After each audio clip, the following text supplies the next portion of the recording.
Povo de Deus, que privilégio nós temos, hein? Como ovelhas do rebanho do Senhor, estarmos congregados nessa noite, na companhia dos santos, para adorar. E como parte da nossa adoração, Senhor Deus, o ouvir a palavra faz parte da nossa adoração. É o momento que Deus desce até nós para nos instruir, nos confortar, nos santificar por meio da leitura e da exposição da palavra de Deus. Eu gosto de biografia. Gosto de ler biografia, de ouvir histórias sobre vida de pessoas e penso que vocês também gostam disso. Aliás, alguns estudiosos da nossa época têm dito que a nossa geração, e sobretudo a geração dos nossos filhos, ela é muito afeita a imagens, a figuras e a histórias.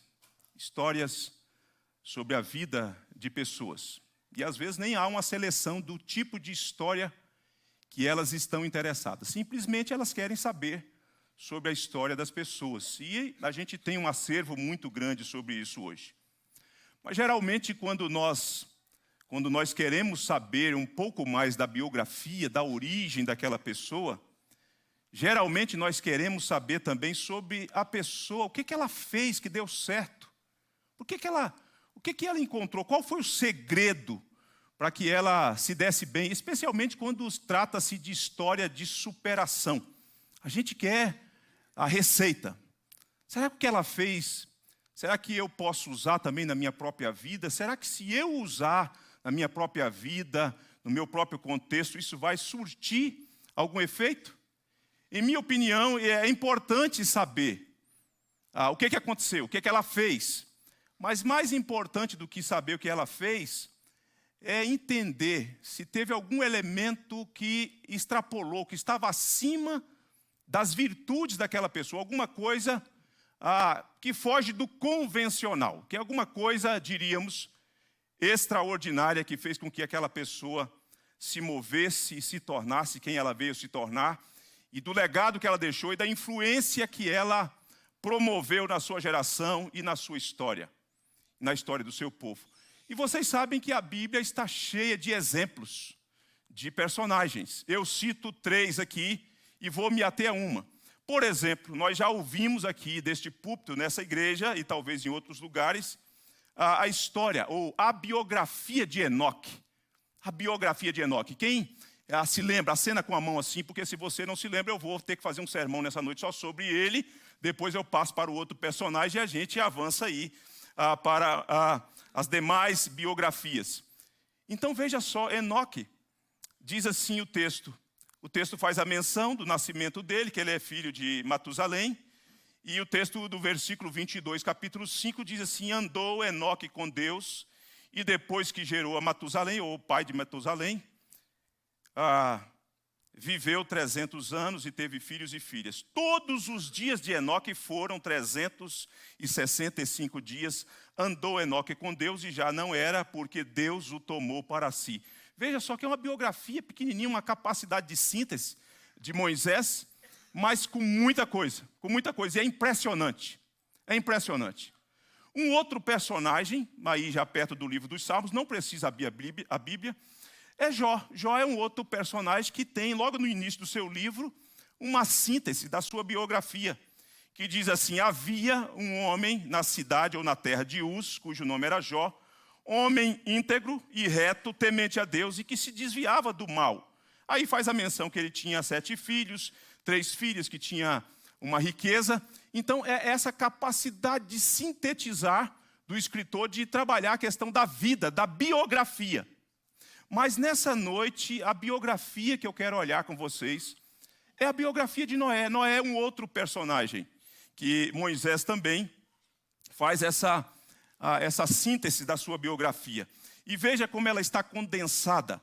Eu vou ler o versículo 7, mas aquilo que eu estou chamando de síntese da biografia está no versículo 8 e versículo 9. Diz assim o texto, versículo 7 do capítulo 6 do livro do Gênesis. Diz assim: disse o Senhor: farei desaparecer da face da terra o homem que criei, o homem e o animal, os répteis e as aves dos céus, porque me arrependo de os haver feito. Porém, Noé achou graça diante do Senhor. E olha só aí, eis a história de Noé. Noé era homem justo e íntegro entre os seus contemporâneos. Noé andava com Deus, gerou 3 filhos, Sem, Cã e Jafé. E aí sintetiza a biografia de Noé também nesses termos.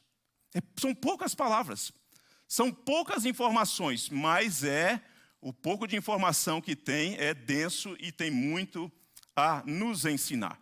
Nessa biografia de Noé, nesse relato que eu li com vocês, desses 3 versos, nós vamos ver 3 verdades nessa noite. Primeiro, a tragédia anunciada. Depois nós vamos ver uma segunda verdade, que eu estou chamando de a graça concedida. E depois nós vamos chamar de ética evidenciada. Estão aí comigo? Então nós vamos ver em primeiro lugar a tragédia anunciada, a graça concedida e a ética evidenciada. E para isso eu queria criar uma imagem. Aliás, alguns estudiosos também que eu tenho lido, eles dizem que a nossa mente foi mais programada para a imagem do que para conceito. É por isso que às vezes a gente fala de conceitos teológicos no sermão, escola bíblica, e você fala assim, uau, como que essa pessoa ainda não assimilou? Porque a gente tem dificuldade de assimilar conceitos mesmo. Eles são importantes, são essenciais, porque faz parte de todo o conjunto da vida cristã, de doutrina, da teologia, mas as imagens nos ajudam muito. Então, eu estou criando aqui a ideia ou a imagem de moldura, a imagem de uma moldura. E olhe para a moldura e nós vamos ver, olhando para essa moldura, nós vamos ver essa imagem, essa situação caótica da humanidade, do período em que Noé está inserido na história. Nesse período que ele está inserido, nesse período em que Moisés falou assim, Noé era um homem justo e íntegro entre os seus contemporâneos. E como que é essa moldura? Nós vamos ver essa moldura em 2 partes. Primeiro, uma moldura menor. O que eu quero dizer com isso? Eu estou falando daquelas verdades que estão naquele contexto mais imediato, mais próximo do relato. Quem está aqui comigo, acena assim para eu saber se você está comigo. Depois nós vamos olhar a moldura um pouco maior, para você perceber que há uma estrutura de acontecimentos, de comportamento de gente como eu e você. Então vejam, nessa estrutura menor, o capítulo 6, no versículo 2, ele vai dizer o seguinte, olha, vendo os filhos de Deus que as filhas dos homens eram formosas, tomaram para si mulheres, as que entre todas mais lhes agradaram. O que Moisés está mostrando aqui? Moisés está mostrando para a gente que dentro de 2 linhagens, a linhagem de Caim e a linhagem de Sete, ele vai mostrar que a linhagem piedosa, a linhagem da aliança, do povo que temia Deus, começa a se misturar com gente que não temia Deus. Então ele está apresentando uma estrutura, um cenário para você perceber, para que nós percebamos, o porquê que Deus vai lavrar uma sentença de juízo contra esse povo. Essa estrutura é a estrutura ou a moldura menor. Agora veja você que nessa estrutura, quando Moisés avança no registro, olha o versículo 5 que ele diz, do capítulo 6. Viu o Senhor que a maldade do homem se havia multiplicado na terra e que era continuamente mal todo o desígnio do seu coração. De repente ele fala que as linhagens estão se misturando, o povo de Deus com os filhos do maligno, e de repente ele vai mostrar que Deus olha para esse cenário e viu que havia uma maldade. Uma maldade que era uma maldade multiplicada, o próprio texto fornece essa informação para a gente. Uma maldade generalizada, porque é uma maldade na terra, é uma maldade onde tem gente, tem a prática da maldade. E você tem uma maldade cujo texto vai dizer que era uma maldade contínua ou continuada. Não era interrompida de forma alguma, não tinha lei que podia fazer refrear essa maldade dos homens. Mas era uma maldade também de cunho intelectual, planejada. As pessoas planejam realizar as suas maldades umas contra as outras. Depois, nessa moldura menor ainda, eu estou chamando você para olhar para que você entenda a tragédia anunciada, ou a sentença da tragédia que vai acontecer, que é a destruição da raça humana. Depois você olha para o versículo 11, E o versículo 11 agora qualifica essa maldade. E ele vai como que afunilando para mostrar quem é o agente dessa maldade. Então, no versículo 11, ele vai dizer o seguinte: a terra estava corrompida à vista de Deus e cheia de quê, irmãos? De violência. Quando ele chega no versículo 13, agora, além de qualificar a maldade chamada de violência, ele vai dizer que a violência tem um agente que realiza essa violência. Olha o 13. Então disse Deus a Noé: resolvi dar cabo de toda a carne, porque a terra está cheia da violência de quem? Violência dos homens. Eis que os farei perecer juntamente com a terra. Então veja só, nessa ideia da tragédia anunciada, Deus está anunciando que vai executar o juízo contra essa humanidade. Ele traz informações para dizer, olha, tem uma causa, tem um porquê, eu vou agir desse jeito. Agora, se você amplia a moldura, amplia um pouco a moldura, e eu convido você a voltar ao capítulo 4, você vai perceber que essa estrutura de coisas, de acontecimentos, já vem de algum tempo, desde que o pecado entrou no mundo. E olha só o capítulo 4. Então, quando vai fazer menção do primeiro homicídio, e em que contexto acontece o primeiro homicídio? Acontece no contexto da família. Um irmão se levanta contra o outro e comete o primeiro homicídio, segundo o relato bíblico na história da humanidade. Versículo de número 8 diz assim: disse Caim a Abel, seu irmão, vamos ao campo. E estando ele no campo, sucedeu que se levantou Caim contra Abel, seu irmão, e o que é que ele fez? E o matou. Então, se você olha, desde que o pecado entrou no mundo, para essa estrutura agora de moldura, que eu estou chamando mais ampliada, essas cores que você olha assim, e você fica impactado com esse tipo de maldade, de violência. Mas se você faz um zoom e chega no capítulo 5, ou melhor dizendo, no capítulo 4 ainda, no versículo de número 23, você vai perceber que o que é ruim vai ficando pior. Diz o texto do versículo 23 do capítulo 4. E disse Lameque às suas esposas. E aqui você já tem um problema, segundo o relato daquilo que Deus criou, que é o problema da poligamia. O problema da poligamia. O cara não tem mais uma esposa como foi o jeito que Deus criou. Ele tem esposas. Ada e Zilá. Ouvi-me vós, mulheres de Lameque. Escutai o que passo a vos dizer. Matei um homem porque ele me feriu, e um rapaz porque me pisou, diz o texto. Então, além do camarada praticar poligamia, ele é um descendente de Caim, e ele trilha o mesmo caminho, a mesma senda de Caim, cometendo também homicídio. Ele faz isso e numa espécie de uma cantiga, numa espécie de poema, como que se gabando e contando para suas mulheres do seu feito. Como é que ele fez e o que é que ele fez? Então veja só, veja aqui comigo. Me acompanhe aqui o raciocínio para a gente chegar dentro dessa manifestação daquilo que Deus está falando no capítulo 6. Você não precisa, nós não precisamos de um recurso, de uma lupa para enxergar a situação de distanciamento de Deus por parte desse povo. Você não precisa de uma lupa. Não é uma coisa pequena, você olha e você vê de modo escancarado, porque todas essas atrocidades que diz respeito ao contexto da família, ao contexto da sociedade, de poligamia, de maldade, de violência, de homicídio e de outras coisas que não são classificadas, mas que estão dentro do conceito de maldade, está dentro de um fluxo, de um registro, de uma narrativa que você não precisa de uma lupa para enxergar. Está muito claro, está escancarado. E sabe, irmãos, a prática da maldade, a gente precisa entender isso, especialmente nos nossos dias. E não olhando para fora, porque às vezes a gente tem uma mania de fazer uma leitura do objeto alheio, muito embora a gente tenha que fazer também, mas olhando para o objeto mais além do nosso reduto de família, de lar, de igreja, de modo mais ampliado, mas também sem se esquecer de olhar para dentro do nosso convívio familiar e comunitário. A maldade, ela não só é praticada quando a justiça deixa de ser exercida. isso é um tipo de maldade. Quando a justiça deixa de ser aplicada, isso também é maldade. Falta de justiça. Mas também quando a justiça não é aplicada adequadamente, quando há ausência disso, também é maldade. Então, tripudiar é maldade. Mas a ausência também de trato, no que diz respeito à aplicabilidade da lei, também é um tipo de maldade. Tanto o excesso quanto a falta é maldade. É maldade.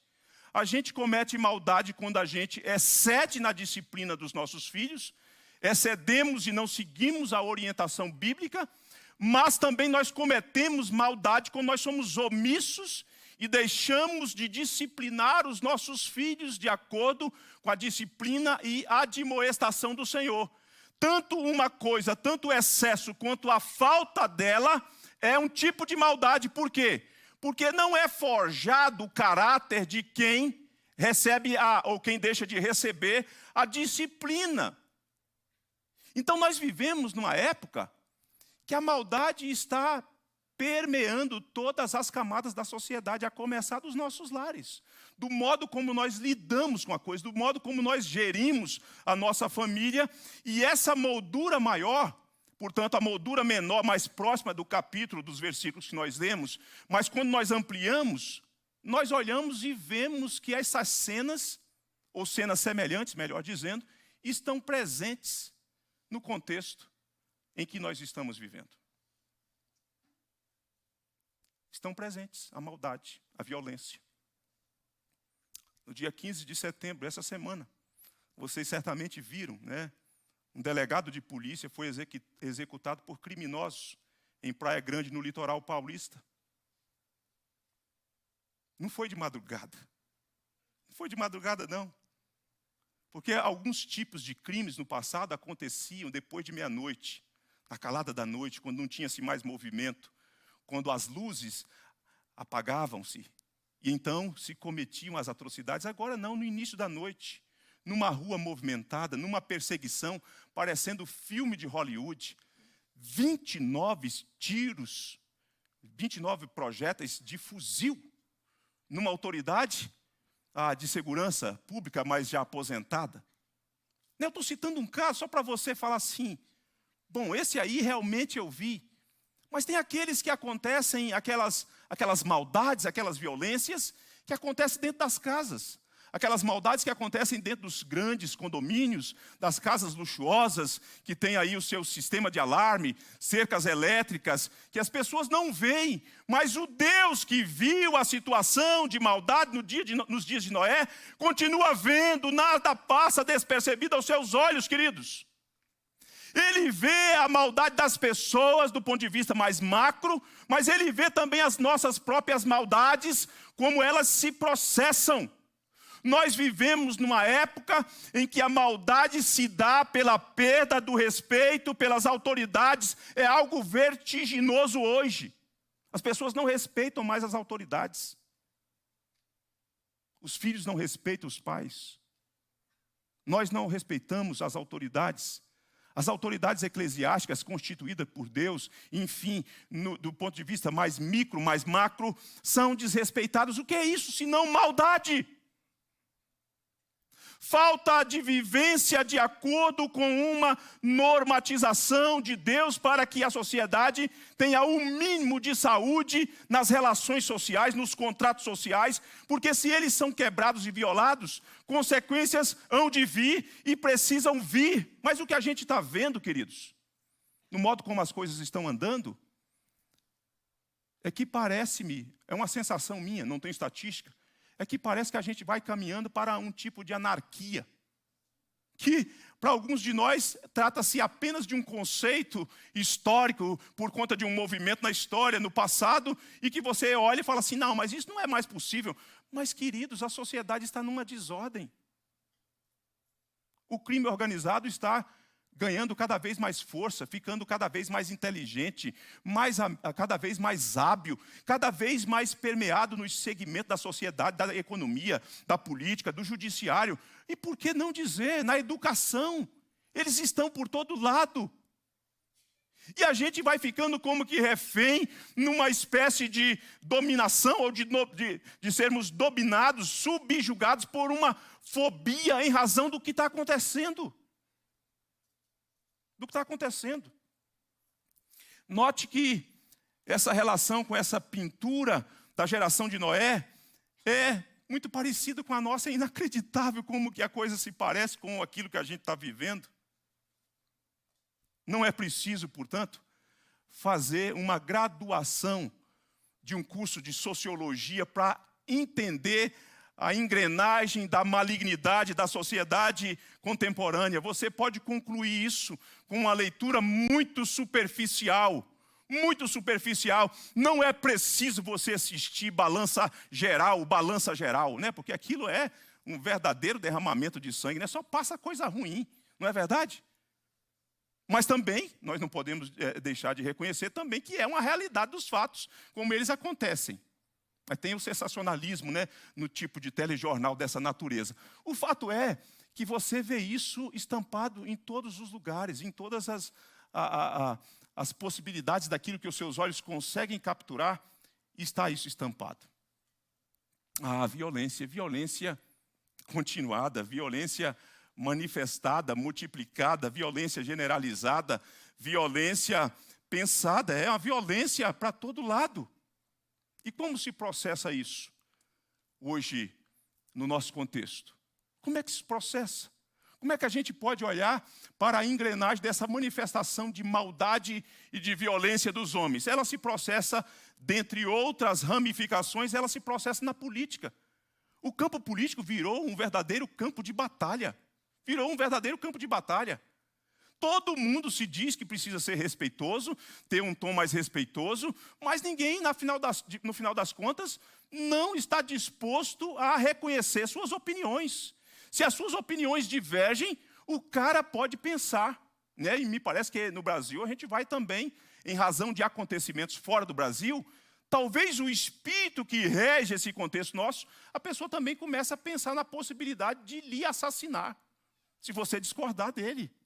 Se você pensar diferente dele, se você começar a opinar diferente dele. Existe a violência social. O que dizer do racismo, o que dizer da discriminação, da marginalização, do aborto que acontece, da militância que há na sociedade para que essas coisas aconteçam. Isso é maldade, isso é violência. Ela se processa também pela verbalização. As maldades, a violência, nós somos belicosos com as nossas palavras. Nós atingimos as pessoas. Talvez não carregamos e não temos empunhado um fuzil, mas as nossas palavras são verdadeiras armas de guerra. E nós usamos. E às vezes não é pela força do ímpeto, é planejadamente. A gente quer atingir o alvo, a gente quer machucar pessoas. A violência psíquica. Quantas mulheres, queridos, quantas mulheres nesse Brasilzão nosso, e talvez até aqui nessa noite tenha mulher que estão vivendo relacionamento abusivo. Na linguagem do meu pai, desculpa a expressão, comendo o pão que o diabo amassou. Eu nem sei se ele é padeiro não, mas enfim. Mas coisa terrível. Coisa terrível.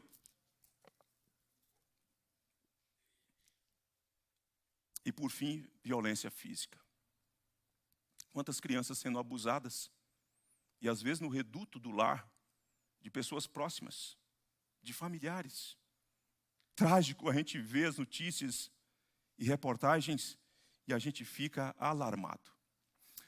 Diante daquilo que Deus estava vendo, e que Deus havia diagnosticado, Deus então anuncia a tragédia da destruição do povo. Deus não só anuncia a tragédia, mas é uma sentença de Deus. Farei desaparecer da face da terra o homem que criei, o homem e o animal, os répteis e as aves dos céus, porque me arrependo de os haver feito. Eu penso que não é exagero afirmar. Não é exagero dizer que a violência atrai a ira de Deus. E eu não estou falando do crime de guerra, não. Eu estou falando desse tipo de coisa que nós estamos aqui pontuando. Isso atrai a ira de Deus. Eu penso que Deus está furioso com aquilo que ele está vendo acontecer na sociedade contemporânea, e o nosso país não escapa desse cenário, desse prescrutar de Deus, desse crivo de Deus que olha e vê todas essas tragédias e essas mazelas. Porque a violência, ela é materializada pelo pecado, e esse pecado materializado pela violência atinge, na forma como nós estamos falando, aqueles que foram criados à imagem de Deus. Esse tipo de coisa deixa Deus furioso. Deixa Deus furioso. O anúncio da condenação, portanto, da forma como nós estamos vendo no versículo 7, ele tem como causa a violência humana. A violência humana é algo tão repugnante para Deus, que após o dilúvio, Deus estabeleceu a pena capital. Olha só o capítulo 9, versículo 6. Deus estabeleceu a pena capital. Eu sei que no Brasil, falar de pena capital, as pessoas esperneiam e falam assim, mas você é crente, Deus ama, Jesus ama, não sei o quê, não pode ter esse negócio. Mas Deus estabeleceu, e me parece que o Novo Testamento dá amparo para esse tipo de coisa. Mas o que eu quero que você olhe é que no capítulo 9 do Gênesis, no versículo 6, o que Deus estabelece aqui como pena capital tem a ver com essa ideia do atingir, do praticar a violência ou homicídio contra o ser humano criado à imagem de Deus. Olha só o que diz o texto. Se alguém derramar o sangue do homem, pelo homem se derramará o seu, porque Deus fez o homem segundo a sua imagem. Deus fez o homem segundo a sua imagem. Deus fica irado. Deixa eu te dizer, quando você não usa uma arma bélica, seja ela arma branca ou arma de fogo, mas usa as suas palavras, e quando você odeia, você está cometendo homicídio, aprofundou a lei segundo o entendimento do Senhor Jesus. Aquele que odeia também é assassino. Então talvez você fale assim, pastor, eu jamais usei. Mas se você é esse tipo de gente, que o poder da arma para ferir a imagem e semelhança de Deus está no músculo, nesse pequeno músculo difícil de ser domado, que é a língua, Deus olha para você de uma maneira não agradável. É preciso se corrigir.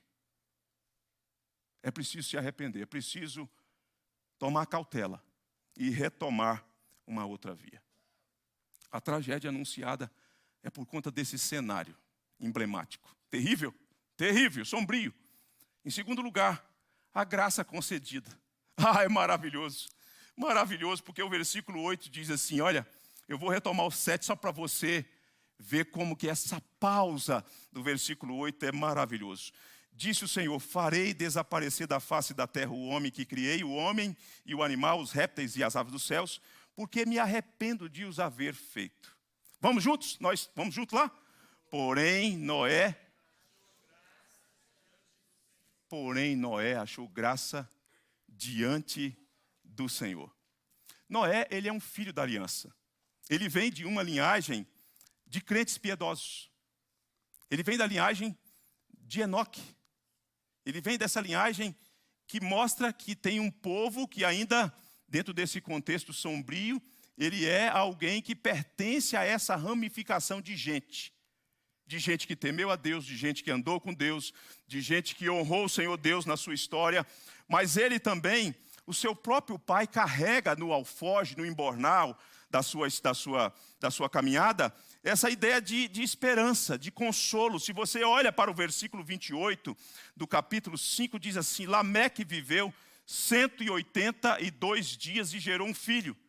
Pôs-lhe o nome de Noé, dizendo, este nos consolará dos nossos trabalhos e das fadigas das nossas mãos. Lembra lá da sentença que Deus coloca? Que o homem para comer ele vai ter que suar, vai ter que ser do suor do seu rosto. Então veja só, nesta terra que o Senhor Deus amaldiçoou. Quando ele nasce, o seu pai olha para ele, o seu pai é crente e fala, é como que dizendo, porventura é ele. E coloca como que a esperança, agora Deus vai nos consolar, agora Deus vai reverter essa situação, muito embora historicamente naquele momento isso não aconteceu, mas eu cito isso para mostrar essa ramificação genealógica. ele é de uma linhagem de crentes, de pessoas piedosas. Mas, entretanto, todavia, a sua preservação não decorre daquilo que os seus pais são. Decorre de uma liberalidade do próprio Deus em alcançá-lo com a atuação da graça. É sempre assim. Os nossos filhos têm o privilégio de nascer num lar cristão, num lar piedoso.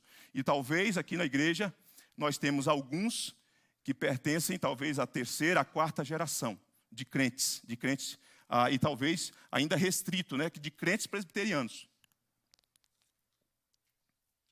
Mas quando os nossos filhos são poupados, não é por conta desse histórico. Esse histórico conta e ele é importante porque ele é uma transferência de legado. Mas é porque Deus livremente resolve esticar o edredom da graça para alcançar e preservar pessoas. Não é por conta do mérito de quem veio, de quem nos antecedeu. É Deus, porque Deus não se sente coagido por nada disso. Por nada disso. A obra da salvação que Deus concede ao homem não conta com a participação humana. Noé não conta, não é uma participação, não é uma meritocracia, não se trata de uma virtude. Noé está no meio daquela geração, embora sendo quem era diante disso que eu falei, desse histórico de familiar. Mas de repente o texto dá uma pausa e diz: porém Noé achou graça diante dos olhos de Deus. Gente, que coisa maravilhosa nós temos aqui, que coisa maravilhosa.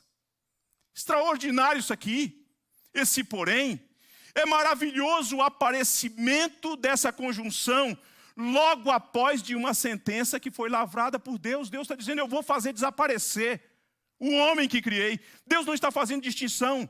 É homem, é mulher, é grande, é pequeno, é magro, é gordo. Não importa, Deus está decidido a exterminar todo mundo. De repente o texto meio que faz uma pausa e diz: porém Noé achou graça diante do Senhor.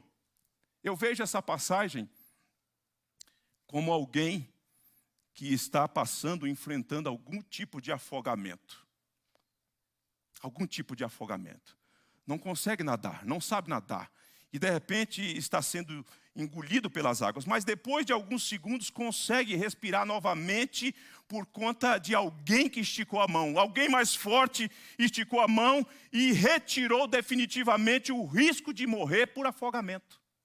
Quem já teve esse tipo de experiência ou já viu alguma coisa sabe do que eu estou falando. Estou vendo alguém lá fazendo assim. Somos dois, deve ter outros aqui, não é verdade? Vai para as praias do Nordeste. As praias do Nordeste são mais calminhas, né? Vai para a praia, de repente toma um caixote. É caixote que vocês chamam, né? Não é verdade o caixote? Hein? Caldo, né? Enfim, não é aquele caldo que você vai aqui, não. Vocês sabem o que é, né? Se bem que é um caldo também misturado com areia, com sal, e você toma uma boa dose, um bom coquetel de caldo. Quase morre, não é verdade? Mas quando você consegue subir e respirar, estou vivo, não fui levado pelas águas, louvado seja Deus. Então, dentro desse cenário de trevas, dessas trevas, de juízo de Deus, de julgamento de Deus, de repente, para respirar, para olhar com esperança para um cenário e para um Deus que alcança pessoas em meio às trevas, porém Noé achou graça diante de Deus.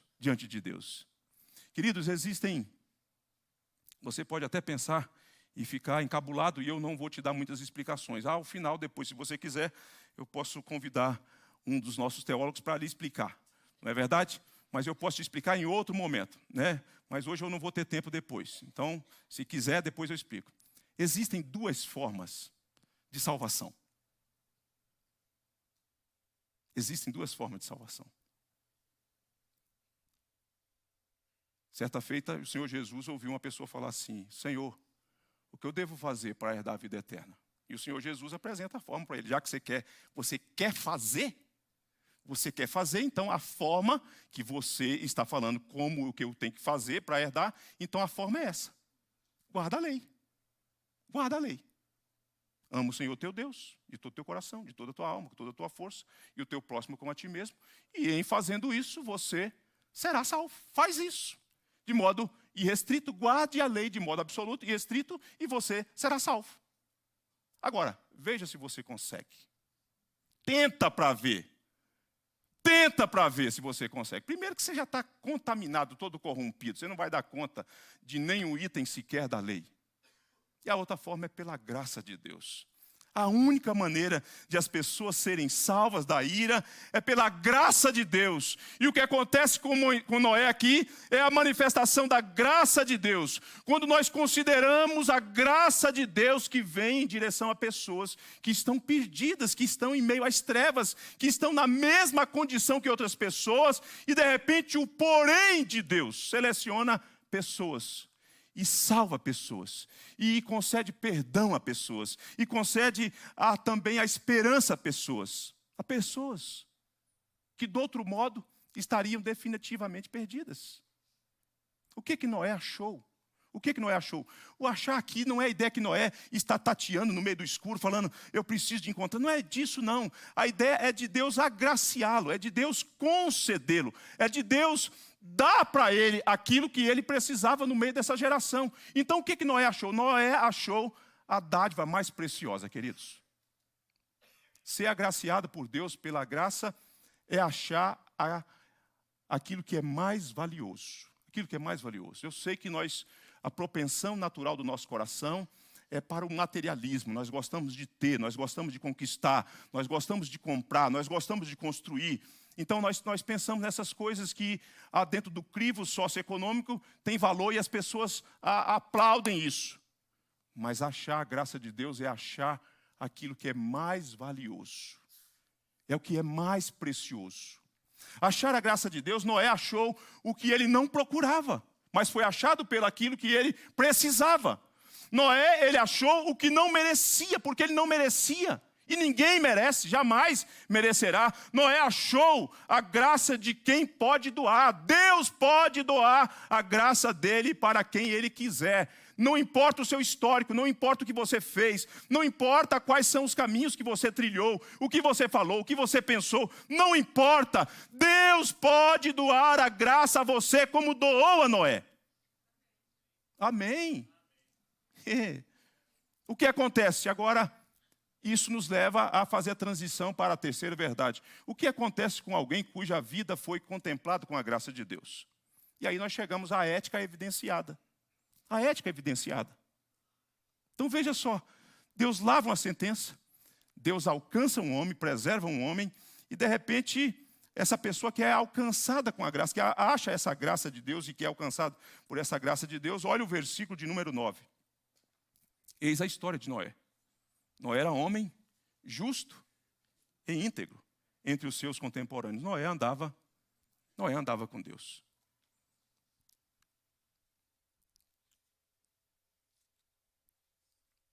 A vida de Noé, ela é, a partir desse episódio, desse registro que Moisés faz, é um verdadeiro contraste com a vida daqueles que não foram alcançados pela graça de Deus. É um verdadeiro contraste. Daquele cenário, daquilo que eu chamei de moldura. É um contraste. É totalmente diferente. O estilo de vida, o comportamento, o jeito de pensar, o jeito de agir de Noé é uma outra criatura, conforme a linguagem do Novo Testamento. O que nós temos aqui, agora nesse versículo 9, é que o fruto da salvação, da graça que se manifesta, a graça que se manifesta conforme a linguagem do Novo Testamento, a graça se manifestou salvadoramente a todos os homens, educando-nos para renegar das impiedades, as paixões, vivamos piedosamente. Está lá em Tito, no capítulo 2, da carta de Tito. Então, o fruto da salvação, ele produz evidência de santificação. Como é que eu sei que uma pessoa foi salva? É só por conta daquilo que ela fala? Aquilo que ela fala é importante? É importante. Nós ouvimos a profissão de fé das nossas irmãs. Mas é preciso que essa profissão de fé venha acompanhada de frutos, de obras que comprovam que aquele coração de fato foi regenerado, foi transformado. E o que a gente chama isso? A gente chama isso de a ética do Evangelho. A evidência da ética do Evangelho vem acompanhada na vida, ou vem, se apresenta na vida daqueles que foram alcançados pela graça de Deus. Não pode ser um negócio abstrato, conceitual. Deus é isso, a Escritura é aquilo, Jesus é isso, é aquilo outro, o Espírito Santo, cheio de conceito, cheio de argumentação doutrinária e teológica, mas com uma vida desacompanhada de frutos, numa geração que precisa ver com os olhos quem são essas pessoas que professam fé em Deus. Daí o que Moisés faz? Ele usa 2 adjetivos para mostrar que tipo de gente ele está falando, que foi alcançado pela graça de Deus. Primeiro, ele vai usar o conceito justo. Justo aqui é alguém que vive de acordo com um padrão, cuja vida revela obediência a Deus. Uma pessoa que foi justificada, que foi perdoada, mas que agora vive de acordo com um padrão estabelecido e fornecido por Deus.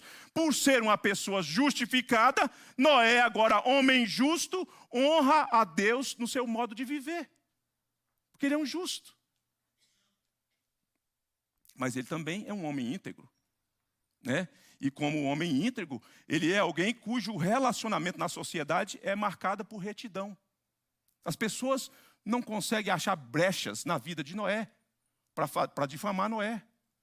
Elas podem não gostar de Noé por conta da mensagem que Noé prega. Elas realmente não têm nenhum tipo de empatia para com Noé, por conta da mensagem e por conta daquilo que ele representa. E isso é fato, porque todos aqueles que querem viver piedosamente em Cristo Jesus serão perseguidos. Antigamente a gente falava assim, os crentes completavam, né? Serão perseguidos. Então esse homem é um homem íntegro, ele tem integridade, ele é inteiro. Ele não tem lacunas, não tem rachaduras no seu relacionamento e no seu jeito de conviver, no seu jeito de falar, no seu jeito de lidar com as coisas. A graça, queridos, a graça com a qual Noé foi contemplado, ela torna-se a causa dele ser homem justo e íntegro. Eu vou repetir. A graça com a qual Noé foi contemplado torna-se a causa dele ser homem justo e íntegro. Noé, ele passou, por assim dizer, por uma mudança de pensamento que, consequentemente, afetou o seu modo de agir. Afetou o seu modo de agir. Deixa eu te dizer uma coisa, meu querido irmão, minha querida irmã. A vida cristã, ela não é uma assimilação de conceitos teológicos doutrinários desconectados de uma transformação radical. Eu vou repetir. A vida cristã não é uma assimilação de conceitos teológicos doutrinários desconectados de uma transformação radical. Eu estou falando desconectado porque, às vezes, a pessoa usa muitos conceitos, assimila muitos conceitos. Mas os conceitos, todos eles verdadeiros, todos eles ortodoxos, corretos, biblicamente falando. Mas eles estão desconectados com a vida. Com a vida. Desconectados com a vida. Isso é trágico. Isso é trágico. Quantos aqui viram o censo 2022, que, dentre outras coisas, destacou o crescimento da igreja evangélica brasileira? Quem aqui viu, se inteirou disso? Faz assim com a mão para eu ver quantas pessoas. É uma minoria, mas muitas pessoas viram isso. E o que o censo mostrou? Que a igreja majoritária perdeu membros. E a igreja evangélica cresceu, segundo a estatística. E um outro grupo também cresceu. Não é chamado de desigrejados, pessoas que se consideram sem religião. Sem religião, é uma outra configuração, não é desigrejada, ela se considera sem religião. Agora, muitas pessoas celebraram esse suposto crescimento da igreja evangélica brasileira. Mas a pergunta que eu faço é, será que temos alguma coisa para celebrar mesmo esse suposto crescimento da igreja evangélica brasileira? Será que a gente tem alguma coisa para celebrar? É uma pergunta que eu me faço. Será que isso de fato condiz? Porque, olha só, existe uma diferença. Existe uma diferença. A igreja evangélica, às vezes, tem tido adeptos, institucionalmente falando, mas não tem tido discípulo. A igreja evangélica tem tido, em uma grande fração, um grande número, adeptos. Eles vêm, eles se tornam membros da igreja, eles participam desse reduto, mas eles não são discípulos. Qual a diferença, Fábio? Qual a diferença, então? A diferença é que adepto é alguém que se filia à instituição. O discípulo é alguém que segue o Senhor Jesus. O adepto, ele filia-se à instituição. Tem o nome escrito no rol de membro, o conselho consegue contabilizar, tem lá o telefone dele para a gente fazer uma ligação, mandar um parabéns, um joinha para ele. Mas ele não é discípulo porque ele não segue o Senhor Jesus. E então, essa estatística, às vezes, está muito fora de mão, está muito desconectada com o ensino e o espírito do Novo Testamento. Porque o Espírito do Novo Testamento usa o conceito para discípulo. E o que é o discípulo? É um seguidor do Senhor Jesus. É nada mais do que isso. Como definir um discípulo? Discípulo é alguém que segue o Senhor Jesus, que é ensinado a guardar os mandamentos que o Senhor Jesus deixou aos apóstolos e foi transferido à igreja da primeira era cristã e assim sucessivamente nos séculos da igreja. Se ele não é um seguidor de Jesus, ele é um adepto. Talvez é por isso que a gente tem visto esse suposto crescimento da igreja evangélica brasileira, mas sem nenhum impacto. Porque adepto não causa impacto, sabe por quê? Ele não tem comprometimento para evidenciar a ética do evangelho. Ele não está comprometido com isso. A mente dele não foi formatada, ele não experimentou uma transformação radical. Então ele não tem compromisso para tomar a cruz e seguir o Senhor Jesus, porque isso é pesado demais, isso é caro demais, e uma vez que isso é caro demais, eu não quero. Então eu fico ali no meio da multidão, mas Jesus no meio da multidão, Jesus tem um grupo seleto no meio da multidão. Há a multidão externamente que gostava de ouvir o Senhor Jesus, mas não eram chamados de discípulos. Havia um grupo intermediário, mas quando ouviu o discurso muito duro, eles deixaram o Senhor Jesus, e o Senhor Jesus se volta para o grupo mais restrito e fala, e vocês também não querem ir? Se quiserem ir, podem ir também, mas para onde nós iremos? Só tu tens a palavra de vida eterna. Esse é a configuração da diferença entre discípulo e adepto. Quem está aqui comigo? Discípulo e adepto. Hoje nós estamos, irmãos, na verdade, mais preocupados com uma definição de cristão em termos de conceito teológico. Nós estamos mais preocupados com uma definição de cristão em termos de conceito teológico. A pessoa diz, eu creio na Escritura, eu creio na palavra de Deus, eu creio que a Escritura é a palavra de Deus, eu creio na doutrina da Trindade, não sei explicar. E se souber explicar, eu falo, então, realmente você é uma pessoa diferenciada. Né? Acredito que Jesus, inclusive, é Deus. Então, essas coisas são essenciais para uma definição de que alguém é cristão? Sim. Mas são suficientes? Não. É necessário? Sim. Porque senão, crer nas verdades ortodoxas, corretas, sobre Deus, sobre a pessoa de Deus, sobre a obra de Cristo, não pode ser considerado cristão. Mas só isso é suficiente? Não, não é suficiente. No período nazista, liderado por aquele homem mau que vocês conhecem, Adolf Hitler, a igreja estatal, a igreja alemã,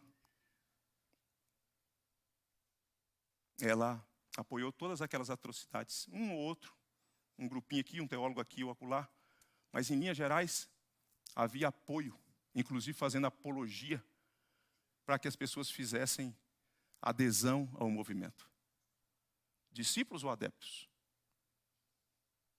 Vocês já ouviram sobre o apartheid na África do Sul. A igreja reformada holandesa apoiou o apartheid, um movimento que tem a ver com política, mas também tem a ver com crenças. Discípulos ou adeptos? E nós, qual é a configuração nossa nesses dias? Adeptos ou discípulos? Quem somos nós? No meio das trevas, das densas trevas de malignidade, de violência no Brasil, houve um porém para você. Se houve um porém para você da graça de Deus, para você ser encontrado pela graça de Deus, isso revolucionou sua vida? Isso o tem levado ao comprometimento com a ética? Isso faz com que o seu jeito de ser, seu jeito de falar, o seu jeito de lidar com as coisas tenha alterado? Seu jeito de lidar com o dinheiro, seu jeito de conduzir sua mulher, seu jeito de conduzir os seus filhos, seu jeito de conduzir a sua vocação, seu jeito de lidar com as pessoas, de se relacionar com as pessoas? Ou você continua a mesma pessoa, o mesmo jeitinho, adepto ou discípulo? Olha só o que um teólogo disse. Ele diz o seguinte: para muitos no Ocidente, cristão é apenas alguém que mentalmente acata os aspectos essenciais do cristianismo e pode ou não frequentar a igreja ocasionalmente. A pessoa não é crente, porque de vez em quando ele vai à igreja. A cantata de Páscoa, né? Na cantata de Natal, ele aparece por aí, a gente vê, ele fala: oh, ele apareceu! Adepto, não é discípulo. Esse mesmo teólogo diz o seguinte: cerca de 63% de estadunidenses se identificam como cristão, embora o número continue diminuindo. Tentar medir o nível de espiritualidade de uma pessoa é complicado, ele diz, mas várias pesquisas estimam que o número de estadunidenses que seguem Jesus é de cerca de 4%. Uau! 63% diz: eu sou cristão. Quantos por cento segue o Senhor Jesus? Segundo as pesquisas, e os americanos gostam desse negócio, né? 4% segue o Senhor Jesus. Portanto, 63% recebe o título de cristão por conta de configuração de conceito teológico. Eu creio nisso, creio naquilo outro. Vou na igreja uma vez ou outra, em ocasiões especiais. Até batizei meus filhos. Mas seguir o Senhor Jesus, ser discípulo do Senhor Jesus, é uma coisa muito diferente. Noé, entretanto, tendo sido alcançado por essa graça de Deus, ele se torna um homem íntegro, um homem justo entre os seus contemporâneos. Ele é uma distinção, um indivíduo distinto no meio dos seus contemporâneos, por conta da graça, os efeitos da graça. O resultado da sua vida é resultado de uma mudança radical, não só de comportamento, mas sobretudo de um jeito de pensar. Porque o comportamento é alterado à medida que o jeito de pensar também é mudado, meus irmãos. Senão, não é possível. E eu termino. Eu termino dizendo o seguinte: existe aqui uma apresentação do mundo, da decadência moral da sociedade dos dias de Noé. Mas de lá para cá, irmãos, não mudou, não. Não mudou. Temos muita ciência, temos muito conhecimento, muita tecnologia, temos muito jeito de ganhar dinheiro, muito jeito de multiplicar o dinheiro, mas também encontramos muitas outras formas também de multiplicar a maldade e a violência. Definitivamente, irmãos, nós vivemos em um mundo anormal. Vivemos numa sociedade infectada pelo vírus letal do pecado. Vivemos numa sociedade infectada pelo vírus letal do pecado. E não é o outro que está infectado, não. É todos nós, é o outro e eu. Sou eu e o outro. Somos nós, no meio de uma geração, todos infectados. Vivemos numa sociedade que caminha para uma autodestruição, que ignora os valores, que tripudia da lei de Deus. Uma sociedade que é marcada por morte e violência. Mas, nessa sociedade, há mais de 2000 anos, um porém, em letras garrafais, Jesus Cristo despontou em meio às trevas. O povo que estava nas beiras das trevas, houve um porém de Deus, Jesus Cristo, para dar fim a todas as mazelas, para dar um outro destino a todos aqueles que estão escravizados pelas trevas, pelo maligno, pelo pecado. Jesus é o grande porém de Deus para a nossa vida. E se você se render diante dele, você se torna um outro homem, uma outra mulher, um outro adolescente, um outro homem, com novos valores, com novas perspectivas de vida. Que Deus te abençoe. Que Deus te ajude a olhar para a biografia maior, que dá sentido às outras histórias de Jesus Cristo, nosso Senhor. Deus bendito, aqui está teu povo, e eu penso que a minha semelhança. Teu povo olha para esse cenário pelo qual nós temos passado, sombrio, amedrontador, de muitas trevas, de muitas malignidades que se manifestam perto de nós, longe de nós, às vezes provocadas por nós.